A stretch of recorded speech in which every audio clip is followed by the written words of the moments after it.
USCHO.com. This is the USCHO Spotlight, a weekly podcast from U.S. College Hockey Online at USCHO.com, featuring conversations with college hockey coaches and players and journalists who cover the sport. Welcome to USCHO Spotlight, being recorded October 15th, 2019. I'm Ed Trefzger, along with Jim Connelly. We are joined now on USCHO Spotlight by head coach of Ohio State, that's Steve Rohlik. His team last weekend capturing the Icebreaker tournament. Steve, thanks for joining us. Yeah, thanks for having me on, guys. A good start for the season, obviously a tie and a win at the Icebreaker, some trophies. What do you take away from only 2 games in, but can you take away much from the weekend? Well, I guess first and foremost, anytime you go into some type of tournament, you go in to win. And we were fortunate to do that, but also coming away knowing that we have a long way to go, and to continue to get better. I look at scoring on the weekend. A lot of it came from your upperclassmen, Ronnie Hine with a couple of goals, Matt Miller, Miguel Fiedler. That's I know coaches expect their seniors to usually be their performers. That's a good sign for you out of the gate. Yeah, I mean, again, you got to lean on your upper class no matter what. And everybody else just kind of fills in. And again, they kind of showed the way after kind of coming out of the gate slow. And it's a good sign. I think everybody's got to get on board. But it was nice to see the seniors get off on a good foot there. And in goal, 2 games played and a win and a tie by Tommy Napier, your junior goaltender. This feels like the season that he's going to get the best opportunity to run with it. 6 games as a freshman. He got 20 last year, but still splitting time. Is he in a position that you feel like you've got your number one, or do you feel like there's still a little bit of competition for the goaltending position? Well, I think there's always competition. That's what you want no matter what on any position. But certainly Tommy's put himself in a spot where he's a number one goalie. He might have been the best player in the ice this weekend, and without him, we're probably not talking about winning the tournament. So he played very well. And again, I think he can continue to get better, but he's proven and he's put the time in over the last 2 years to put himself in this position. We're talking with Steve Rohlik, head coach at Ohio State. I got to see both of your games this weekend at the Icebreaker. One thing I noticed is that in both those games, your team had to withstand an opponent who came out really flying in the first period. Did you have to make adjustments there, or is it an early season thing, or kind of what's your assessment of that situation in those games? Well, you hit it right on the head. And I mean, Western Michigan was all over us. It wasn't even close in the first period against those guys. And maybe it was the first game and feeling ourselves out, but we certainly got to get over that. And RIT did the same the second night. Maybe that's just the personality of this team, but we got to be ready from the drop of the puck. It's hard to win at this level. It's hard to win any night in college hockey, and if you put yourself behind 1 or 2 in the first period, it's going to be a tough night. So we got to get over that hump. Watching the 3-on-3 between Ohio State and Western Michigan on Friday night, it looked a little bit like a chess match, and I know you have to balance between being strong defensively and giving yourself a chance to score. How do you approach the 3-on-3, maybe in a game or in practice? Well, to me, I think it's all about puck possession. And if we don't feel comfortable, that we got a real good grade A, we're gonna continue to bring the puck back and until we force a team to, try to get out of position or make a mistake, and then we attack. And defensively on the other end, we're just going to try to stay in position. And then the bottom line for me is you got to outchange the other team. Even with the puck, you got to outchange, stay fresh. Because sometimes you catch that team in the D zone for a while and you can outchange them. It's going to give you the advantage. One thing also I remarked to a colleague watching this is when it went to the shootout, you've got all this excitement of the shootout, but you got to wait 5 minutes for the Zamboni to do a scrape. Does that get a little? Do you get a little restless waiting for that?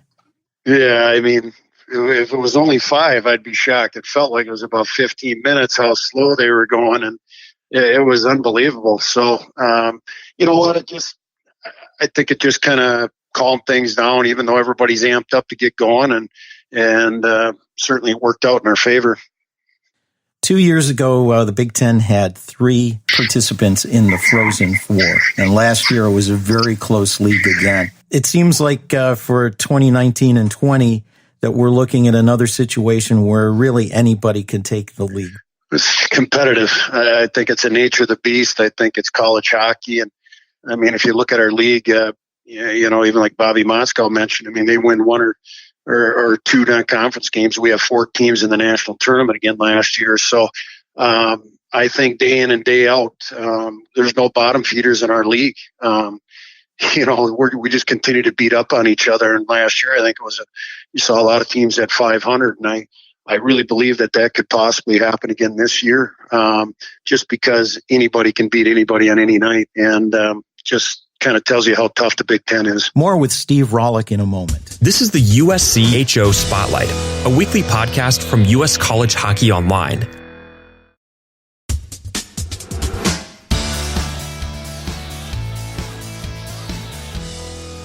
Steve Rohlik, Ohio State's head coach, joining us on USCHO Spotlight. And Steve, I look at your schedule, and I know when you have a conference like the Big Ten, getting the non-conference games are just as important because there's a lot of them to fill in.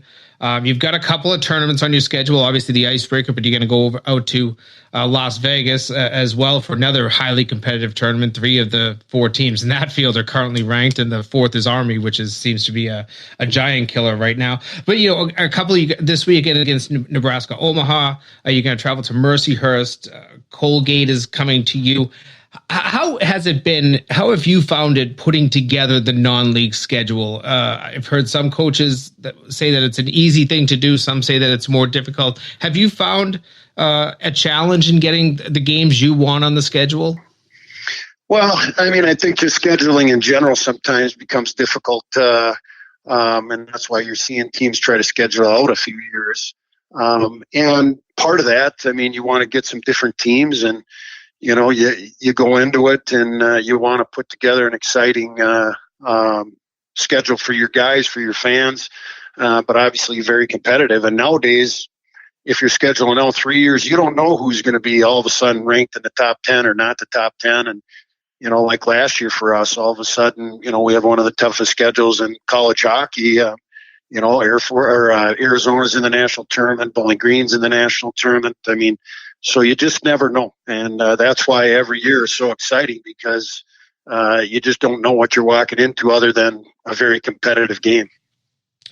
I mentioned earlier you've got a second tournament coming up that you'll play, an in-season tournament, the Fortress Invitational out in Las Vegas the first weekend of January. Do you like, as a coach, playing in those in-season tournaments? I've heard some coaches say that they're gimmicky, but others say that it feels like good practice for an NCAA regional. Well, you know what? I mean, we played down in Florida a few years back, and I think it turned our whole season around, going down there and playing with Providence and Cornell, and I think it was BC. I mean, in the same situation going out in Vegas, we're playing some of the best teams in the country. And again, you're going to have to beat those teams at the end of the year. So it's a great opportunity to go into a tournament environment, to get out there and might play a night game, might play an afternoon game the next day. And it kind of sets you up for the end of the year. I know you have been around since the start of the Big Ten for your school, so maybe you don't have the same feeling for the CCHA that some of those who were around the CCHA for a long time do. But obviously, the rivalries change when you get to a new conference. Do you feel those rivalries starting to take hold? Do you feel the importance of certain games, and the players can get up to play a certain team in the league, more so than other teams? Well, I think the first thing you think about when you think about Ohio State in any sport here, 36 sports, you think about the team up north, and that's an instant rivalry in any sport for us. But to me, we feel the importance of every weekend. We really do. Within our league, all the teams that come into our building, and every building we go into, they're great environments, unbelievable facilities. and great games. And I think that's, to me, it has been a huge draw for our league and a huge draw for the intensity of these games. Lastly, before I let you go, last year your regular season champions in the Big Ten. This year, picked fourth in the coaches poll. At least I know that things change year to year, but does this give your players a little extra motivation, or do they even need that motivation heading into a Big Ten schedule? We really don't even talk about it. We haven't since I've been here. I mean, our motivation, number one, is to get better each week, and I talk about it a lot. At the end of the day, if we can keep taking care of business Monday through Thursday and, win some hockey games on the weekend, the end of the year usually take care of itself. So our big thing and our motive is to get better as a team and individuals. And that's what we're trying to do. Well, this weekend, more non-conference play for your team. Nebraska, Omaha coming in for a pair. Friday, a 7:00 start. Saturday, 5:00. We appreciate your time, Steve, on the show here, and wish you the best of luck the rest of the way. Yeah, thanks, guys. Really appreciate having me on today. That's Ohio State head coach Steve Rohlik. And I think he's right, Jim, about how tight the Big Ten is this year. They could be picked fourth in the preseason, but end up the season in fourth place, like 3 points out of first. Yeah, I don't feel like there's a clear favorite in this league. I even look at the teams that people think should be at the bottom, like say Michigan State, and I had them as a dark horse in one of the columns I wrote this week. I listed them as a Big Ten dark horse because there's no doubt that they've got the players, they've got a great coach in Danton Cole. I mean, this is a tough league, top to bottom. Notre Dame always strong, Minnesota always strong, Michigan usually pretty darn strong, and then you throw in Ohio State in as very good. Wisconsin adds all these great freshmen, probably arguably one of the best recruiting classes in the country. This is a league top to bottom that I just don't see any room for error. And the team that by the way, I didn't even mention in there, Penn State, that's the team that was picked to win the league. So, I mean, those are 7 teams that are so competitive. We mention it all the time with the NCHC, but the Big Ten will cannibalize itself by the end of the season. And you want to talk Penn State, they know how to score. Guy Godowski's teams come flying at you all the time. It's sort of like you cross the red line and you shoot and you attack, but it's that style. He grew up watching the Oilers in the 80s, so there you go. That's the style he uses. Yeah, I mean, you shoot from the popcorn stand, and any night if you look at a shot chart from a Penn State game, maybe it's not the shots on goal, but if you look at shots attempted, they'll always be among the highest you ever see. Getting up close into the 90s and hundreds, if my memory serves me right. That's how many times they'll try to put the puck on net, but that usually leads to a lot of scoring. That a team like that, they've got to play some defense too. But those teams I think are so dangerous because you can't teach scoring. Yeah. So if you've got goal scorers on your team, you're going to be a successful team. The other thing that Steve mentioned is how tough college hockey is top to bottom. Now, there are disparities in skill levels, of course, and there are teams with NHL draft picks. But out of the 60 teams in college hockey, there may only be a handful of teams that you could really call bad. Everybody else is pretty good. And the difference from top to bottom in a single game may not be all that much. I argue all the time that it's very difficult to find a bad team in college hockey, and a team year to year. I go back. You don't have to go back too far. And AIC was, every year was one of the bottom 3 teams in the RPI. Sacred Heart was in there. Now those 2 teams this year are going to be 2 of the more competitive teams in Atlantic hockey, if not, I think at the AICs, they're going to give all of their non-conference opponents really tough games. So I don't feel like there's an easy opponent out there anymore. There's no game that you can just cross off the list and say, let's put a check mark in that box in the win column before we ever play the game. If you don't show up on any night, it doesn't matter who you are, you'll lose the game. Is this the year that the Big Ten has somebody who beats the NCHC streak of national champions? Ooh, that's a tough question. I mean, they've got the quality, but the most difficult thing is I think when I got into this business almost 30 years ago, you could kind of handicap the NCAA tournament way back at the beginning of the year.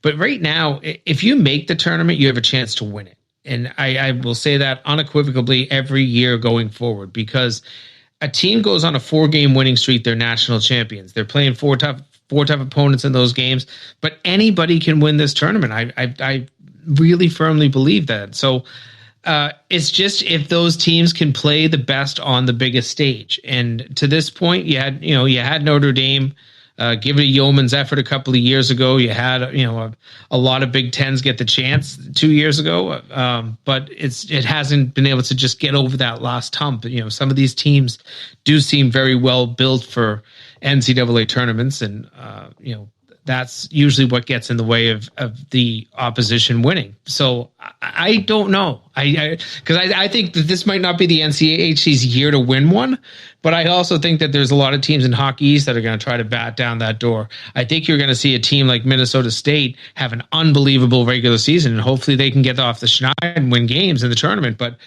there's a lot of good clubs out there that I think are still going to should have a lot of high hopes to win not just a conference, not just a regional, but win the national title. Most of them, though, there's a lot of them that we're going to see in the Big Ten. I think maybe if 7 out of 7 don't have those hopes, I'm kind of surprised. Yeah, and I think Ohio State has got to be right up there with them. And we didn't even mention one of the players on that team who's in the conversation for the Hobie Baker this year, and that's Tanner Lasinski. Yeah, he's a pretty fantastic player. We've seen him. I've seen him on the national stage and regionals and the Frozen Four, and he'll be a big impact player. I don't think he got on the board last weekend at all, but that's why you have plenty of games. You have 34 games, maybe 42 by the time it's all said and done. So he'll be a player that will be a standout for them. You add that into an already experienced offensive attack, they could be a pretty dangerous team. The one thing I love about every Steve Rohlik coach team is that it's not just about the offense. Their defense is usually great. It's usually stifling. So that's something that you can add into the mix to make them even more of a contender, not just in the Big Ten, but nationally. USCHO Spotlight is just one of 3 podcasts we have each week on USCHO.com. Later this week, Brad Berry from North Dakota in our Game of the Week podcast. And at the end of the weekend, the beginning of next week, find out what happened on USCHO Weekend Review. For Jim Connelly, I'm Ed Trefzger. Visit USCHO.com/podcasts to listen or subscribe. We'll see you next time. This has been the USCHO Spotlight, a production of U.S. College Hockey Online. Visit USCHO.com/podcasts to listen or subscribe.